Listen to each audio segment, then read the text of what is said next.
Hello barbecue people, this is Tim. I'm back with Blues Hog. Today, what I'm gonna do, the intent of this video is gonna be to show you how to prep for a holiday party, because that's exactly what we're doing today. All right, so I'm gonna run you through, we've got our company Christmas party today. All right, everybody's excited, I'm excited. I'm gonna do brisket, I'm gonna do ribs, I'm gonna do shrimp, I'm gonna do salmon, smoked salmon. What else are we gonna do? Standing rib roast, Korean short ribs. We're gonna have a heck of a spread. I'm gonna break it down step by step today, so follow with me. First up, we're gonna do brisket, all right? Now this is not a competition brisket recipe, okay? It might turn out better than competition brisket if you ask me. But anyway, what I'm gonna do today is gonna be more of a Texas style, maybe a little bit slower, not real slow, a little bit slower than what I would normally cook my brisket, okay? Not even injecting, all right? So all you Wagyu freaking pure haters out there, I'm not screwing up the Wagyu beef with injection, not today, all right? So, first thing I did was open a package, and this is gonna be pretty simple, all right? I've got a beautiful, this is Marble Ridge Farms, of course, brisket, well marbled. You know, if we cook this thing right, there will be absolutely no need for injection. All right, so the first Texas rule I'm gonna break, no, I'm not just gonna use salt and pepper, okay? God love you in Texas, you do salt and pepper, it's absolutely delicious, I've had it. It's probably some of the best I've ever had, but I'm going all in, all right? This is gonna be more like salt, pepper, a little turbinado sugar, just a little garlic and everything. I'm a rub guy, man. I gotta have my rub. I'm taking the lid off here too because I'm going heavy. Yes, sir, I'm going heavy. Okay? Give that just a little pat. Make sure it comes in contact with the meat. I'm not done there. Since we are doing a Texas wannabe brisket, I gotta hit it with the rodeo rub. This rub right here is gonna be big and bold. Look at this. This is fat cap side. I've got it peeled down, got a little handsy there with the knife.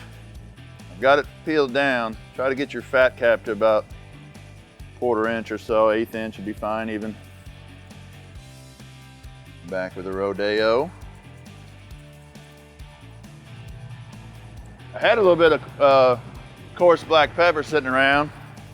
Why not? I love black pepper, especially on a brisket. Love a little too much at the Jack last year. All right, there it is. I love the look of that right now. Okay. All right, so we're gonna do the same exact thing to this one. Next up, since we are running a Texas style brisket, of course we're gonna use post oak. All right, there's a new Blues Hog product coming out. Post oak. This stuff, not real familiar with it, but right now it's really hard, it's really light. You know, smells like wood. So we're gonna go ahead and throw a couple pretty many hunks on this fire. Texas has got a really heavy smoke flavor to it. Typically they're gonna run their pits, I don't know, 250, 275, something like that. Pretty much all night long. So obviously behind me here, I've got the mega drum. Everything's bigger in Texas. Everything's bigger in Texas. Like I said, pretty damn big here in Missouri too. Let's pop this baby open, get the wood on. We'll go ahead and put the brisket right on. All right, so I've got the mega drum open. I went ahead and lit my lump charcoal already. I've got 2 baskets. Well, this thing has 4 baskets. I've got 2 baskets lit on this side. So I'm gonna go ahead and big heavy dose of post. One more posty. Get this sucker chugging. Drop my top. Now the other thing I'm gonna do that's gonna be different than what we normally do on a can, instead of cooking direct over the coals like it would on a small drum, I'm gonna go ahead and push this brisket to the other side, let it run a drier style, a drier heat, okay? Texas, they're cooking in offsets, they're running a big fire, all that smoke's rolling through a big ass 1,000-gallon tank or whatever. We're gonna try to mimic that here. So we don't want all that moisture from the meat dripping over the coals and getting a real humid environment like we normally would, okay? So we're gonna push it over to the other side. I got my big old brisket. I'm gonna lay it on. This is the point end. I'm gonna lay it closer to the fire, okay? Point typically takes a little bit longer to cook than the flat. Therefore, I'm gonna give it a little more heat on this side. So I've never done this before, disclaimer. So I'm gonna have to watch it, all right?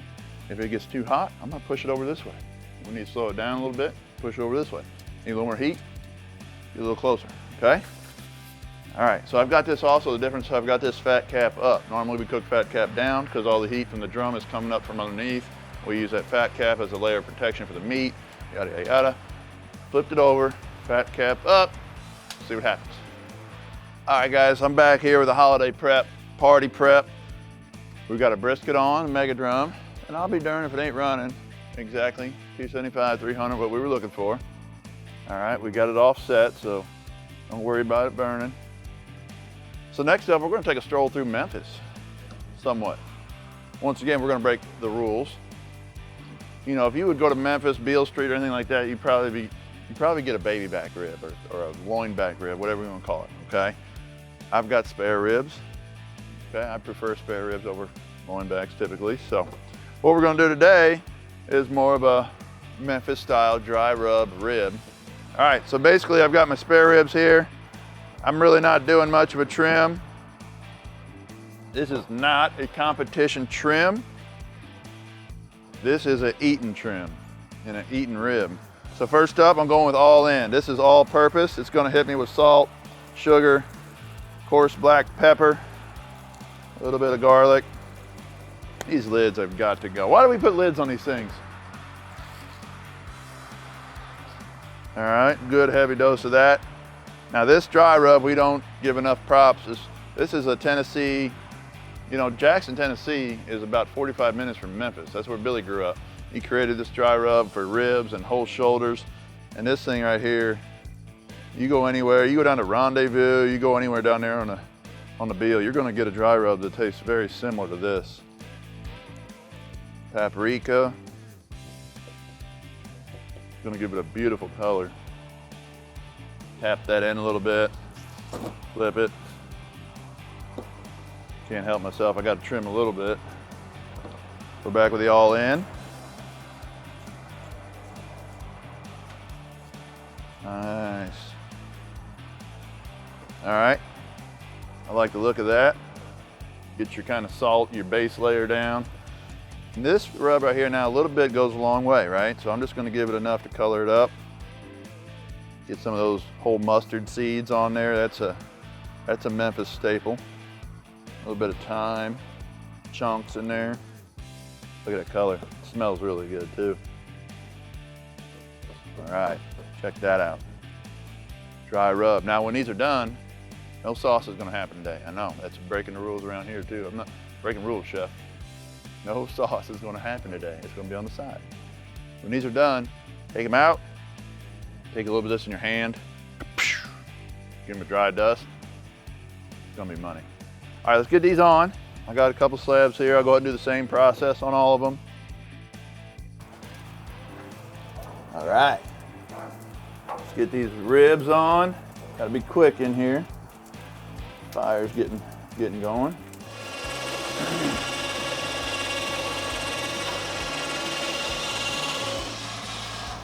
Sheesh. She's hot. This old girl likes to go, man. Got to get that lid up and down in a hurry. All right, barbecue fans, we're back on our big cook day, our holiday party day. I got Chef Brenda here with me now. We're taking it up to another level. We're going up to Alaska right now. We got this fresh caught salmon. I didn't know you were a fisherwoman, Chef. Love to. You do it all. Yep. Well, good. She caught this salmon up in Alaska the other day, and she's gonna show us how to skin it. We're gonna dry brine it, then we're gonna smoke it. It's kind of a hot smoke, right? Not necessarily cold. Alaska hot smoke, she calls it. And then we're gonna chill it and then serve it with a tzatziki. Yep. I spell that right? Yeah. You don't want too sharp a knife, you go through the skin. Right. There you go. Don't have to worry about that here. Yeah, don't hit me. Look at this, Chef. Hey! That's why you don't stand. You've done this before. A few times. There you go. So is that okay? A little bit on there is fine, huh? Yeah, that's the fat. Oh, that's good. You're gonna leave that on there, huh? Yeah. Good. All right, so next up we just take the all in. So you've done this before. You said with salt, sugar, brown sugar, whatever. Pepper. Pepper. So basically we're gonna do all in, which is salt, some turbinado type sugar, right? Smear that out for you, pat her in there. Yep. Get it in there so it dry brines. Do you ever use a cure or anything with this? Or Yeah, I guess you could, put a but little cure if you want. we don't really need to. All right, so we're gonna let that sit overnight or a couple hours, whatever you have time for. We're gonna put it on the drum. What kind of smoke should we use on something like this? Pecan or hickory or? Pretty much whatever you want. I'm gonna try pecan on it, I think, because I think we're gonna go with a little bit of a sweet smell to it, nothing too overpowering or crazy for this fish. So we'll smoke it just enough to get it up to temp. What do you think about 125? 225, 250. Temp-wise, what are we gonna take this to? About 125, 130 maybe at the most? Firm. Till firm. Yeah, not really too long. I always take it till it gets that little white ooze and then you gotta stop immediately, right? Yeah. So, Don't want to dry it don't out. wanna dry it out. So we'll do that, we'll smoke it. We're gonna cut it up before we smoke it, aren't we? You can. You can, you can do it either way. Either way. We'll probably cube this up, Some little nuggets. some little nuggets, medallions, whatever you wanna call them. I think we should start a trend and call them salmon burnt ends. There you go. There you go, everybody calls everything a burnt end. All right, and then we'll chill them, and then we'll serve them with the tzatziki, the freaky tzatziki. All right, we'll be right back. All right, barbecue peeps, we're back with our holiday prep ideas. We're heading over to Korea. We've been all over the world, or all over the country so far. Now we're heading across the pond. We're gonna show you how to do some Korean short ribs, all right? These are Marble Ridge Farms. We've got these new on our website. Kind of a thin sliced short rib, phenomenal marbling. Beautiful, beautiful piece of meat, underrated in my book. Look at these things. Just a short rib, cut about 1/4 inch. Nice. First thing we're gonna do is make a marinade, okay? Go ahead and take your Tennessee Red. Pretty much need a whole jar of that. We're gonna take some of this Kiko Man. What do you think, Chef? About a quarter cup or so, maybe? About half of what I just did there? More? Oh wow, you're going heavy. All right, that's enough. I'd say about a 1/2 cup. Not too much. Don't get overly salty. I'm gonna take this chopped garlic, stick that in there. Real nice. Get your whiskey whisker.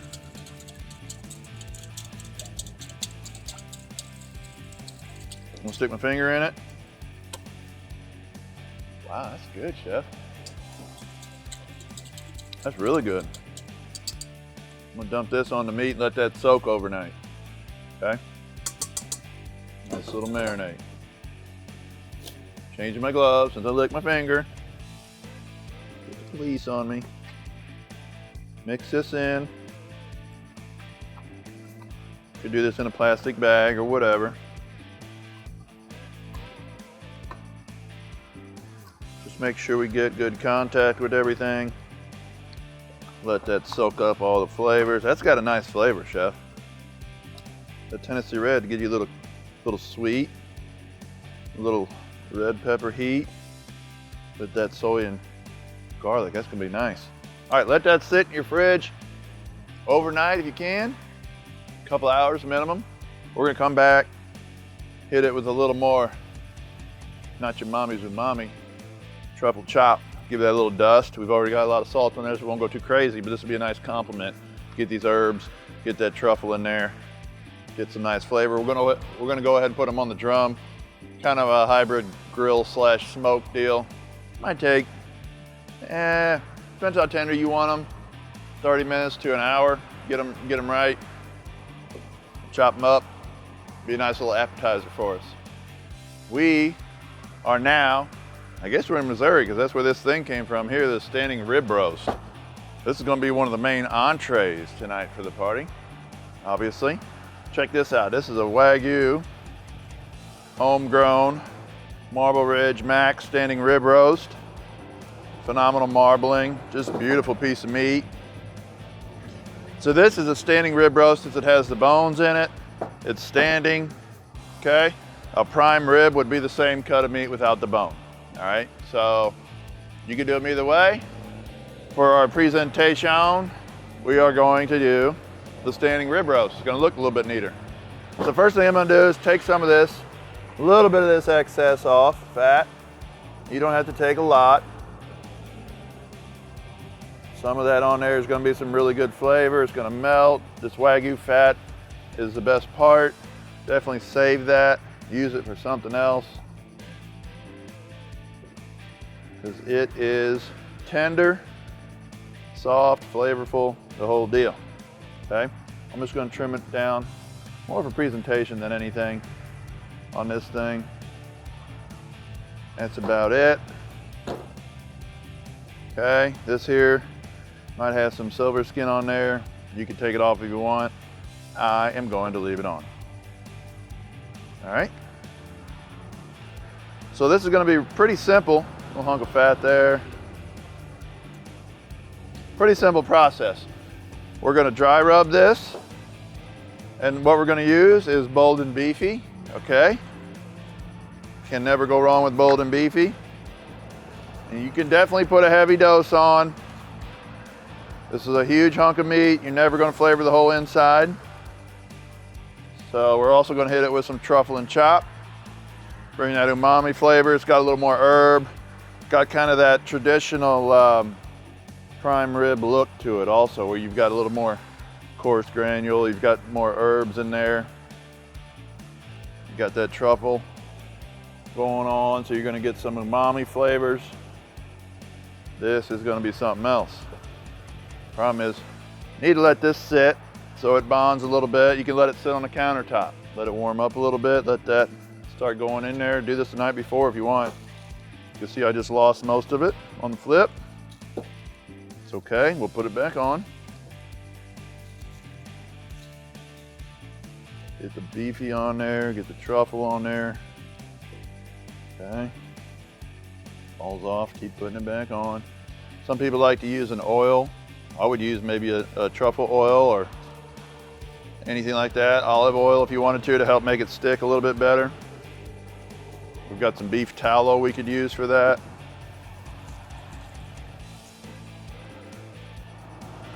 So I'm gonna cook this on the regular drum.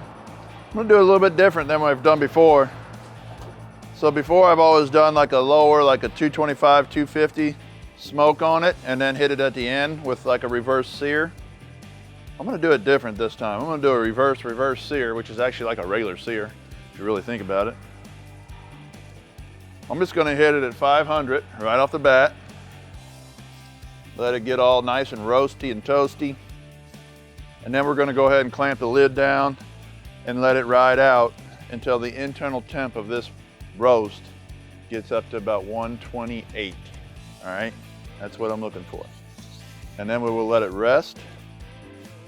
And the goal here is gonna be to try to have edge to edge, medium to medium rare on this roast. You don't want this to look like a rainbow. So if we cook it real hot the whole entire time, the outside's gonna look beautiful, it's gonna have a nice crust, but then it's gonna turn gray. And the best part of this whole thing is the outside, the spinalis right here, the ribeye cap. That's the absolute best part of the meat, and you're gonna end up ruining that meat if you get it too hot on the outside before you get it cooked in the middle. It's gonna be nice and dark, then it's gonna turn gray, and then it's gonna be more rare in the middle. It's gonna be the rainbow effect. We don't want that. We want a nice char on the outside to get that flavor and that crust. And then from here on out, we're gonna try to make sure that it all cooks evenly, edge to edge, medium to medium rare. It'll be pink, it'll be tender, won't be dry or overcooked, all right? All right, it's been about, I think it's been about 2.5 hours since we put those ribs on. We got the mega drum rolling, 300 about. They look freaking awesome. We gotta check them out, check it out, come on.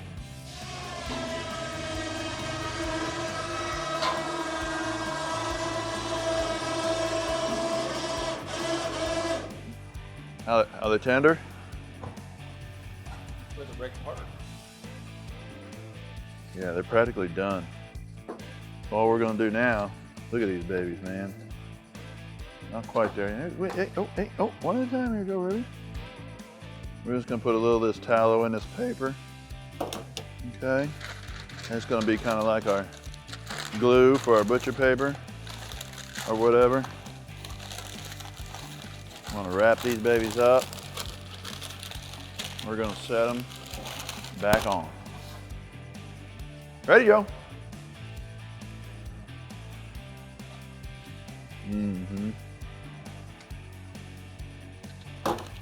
See, we got all that fat sizzling and bubbling. Look at that bark on there.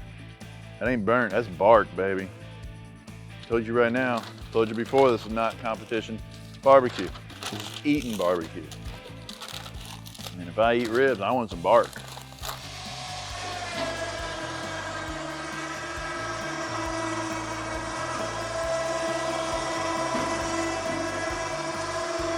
OMG.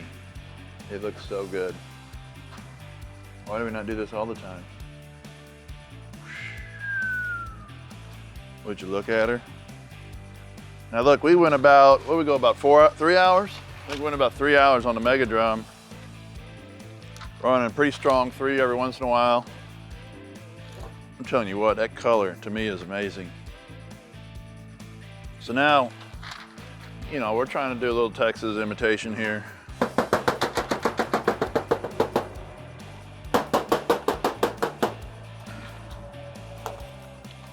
The reason we're wrapping in butcher paper, because butcher paper is going to hold that moisture in a little bit, but it's also going to allow us to keep our bark.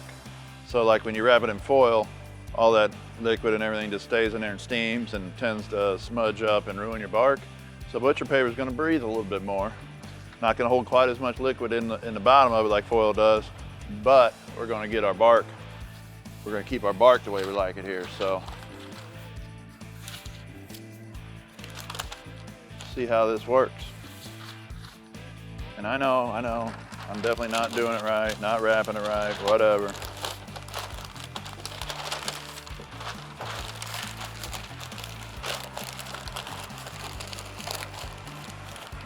All right, she's on. Let's go, baby.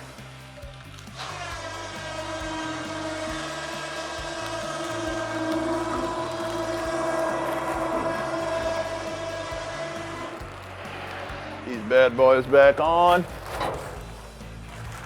Joe says one rib is done for sure. Oh yeah, she done.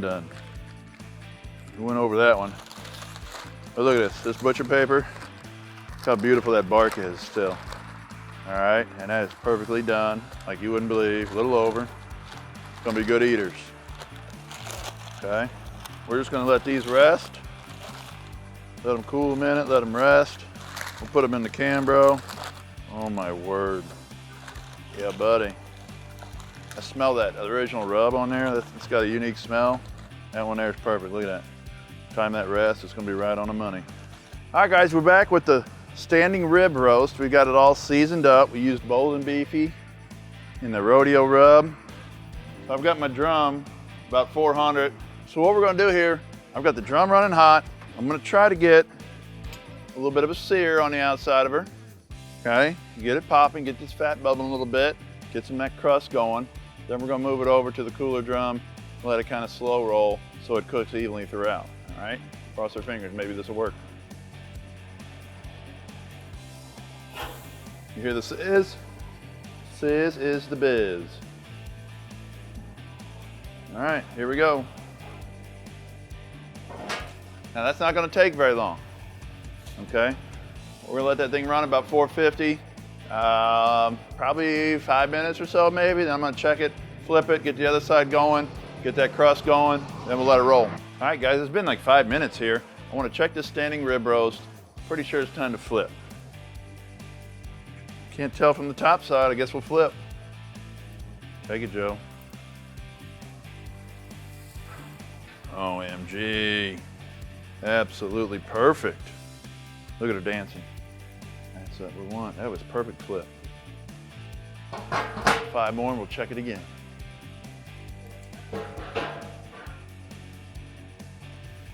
Woo!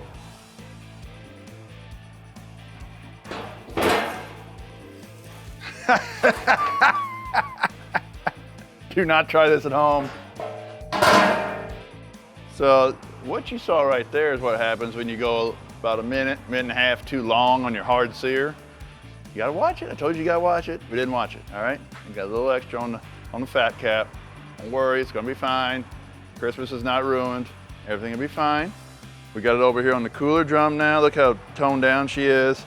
We got a little crust on there, that's all, you know. It's gonna be good. Everyone's gonna be happy. All right, so I'm gonna let it ride at about 250, 225 until the internal temp is about 125 probably. We're debating here if we're going to 120, 125, or 128. All right, so we're probably gonna stick with the middle, 125. See what happens, roll the dice, let it rest. It's gonna be perfect regardless, it doesn't matter. All right guys, so we got our Alaskan caught salmon dry brined with all-in rub. It's time to put it on the smoker, give it a little kiss. We're only gonna take this thing up to about, I don't know, like 125 probably, just barely done enough to be done. Then we're gonna take it off, chill it.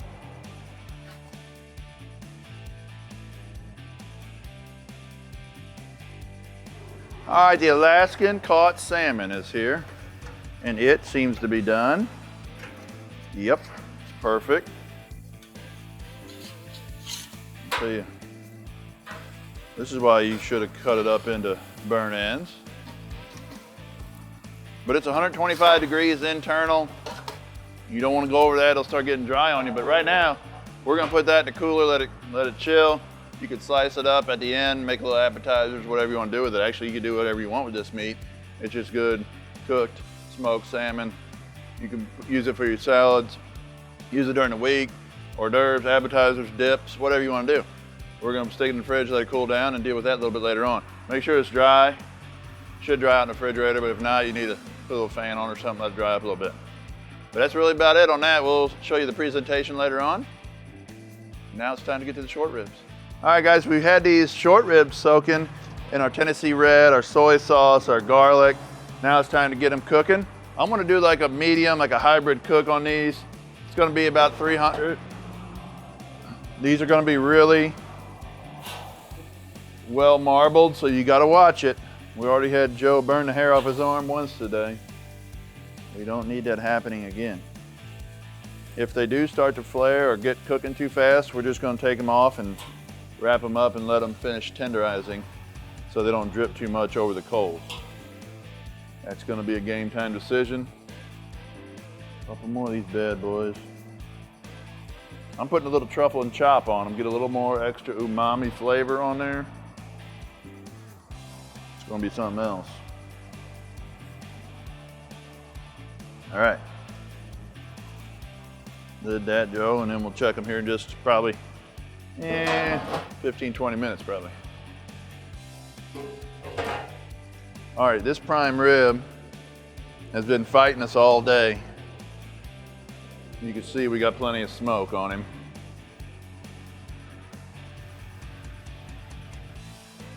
$115. $115 smack dab in the middle. It's $120.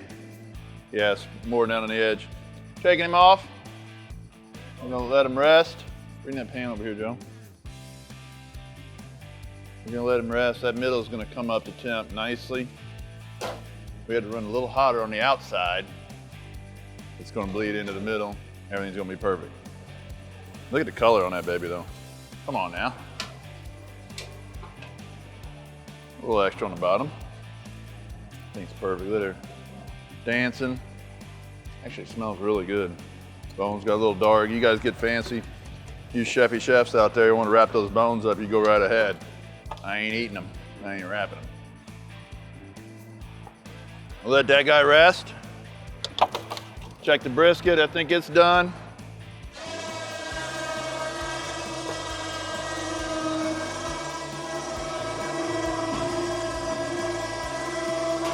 Like butter.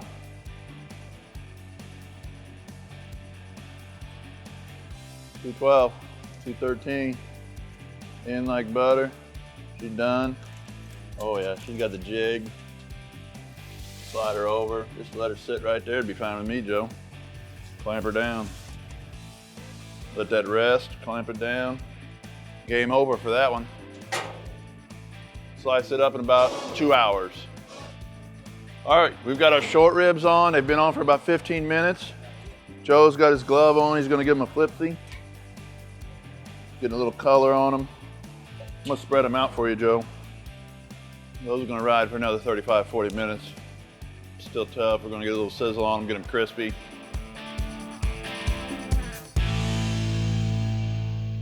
All right, guys, well, we had a long, hard day of cooking. I just want to show you how everything turned out. Started over here with our appetizers. We had our Alaskan caught smoked salmon, so that's cold, tzatziki sauce, cucumber, whole deal there. We've got our short ribs, Korean short ribs with the Tennessee red and the soy base sauce. Chef made some cream cheese mousse or whatever you call it, a little dip. Got a little Pasta House, St. Louis local salad that we copycatted. Got our Memphis dry rub ribs right here. I told you I was gonna hit them a little shot of that dust at the end. Those things are ready to roll. We got our grilled shrimp, smoked shrimp here. We got the Cajun Bayou on them. We also gonna hit them with a little bit of a Blues Hog wild sauce here at the end. The brisket, I feel like it turned out really nice. Got your fatty pieces here. Got your lean cuts. Couple burn ends in the middle. And then this baby right here is gonna be something else. They gave us fits, not gonna lie. That fat dripping on there gave us a couple fits, but I think we got him. We'll slice it up as people roll through here. Don't forget about Mama Jane's world famous German potato salad. Got our veg here. Chef whipped up some asparagus, green beans, colorful stuff in the middle. We're gonna wrap it up because it's time to eat. Check you later.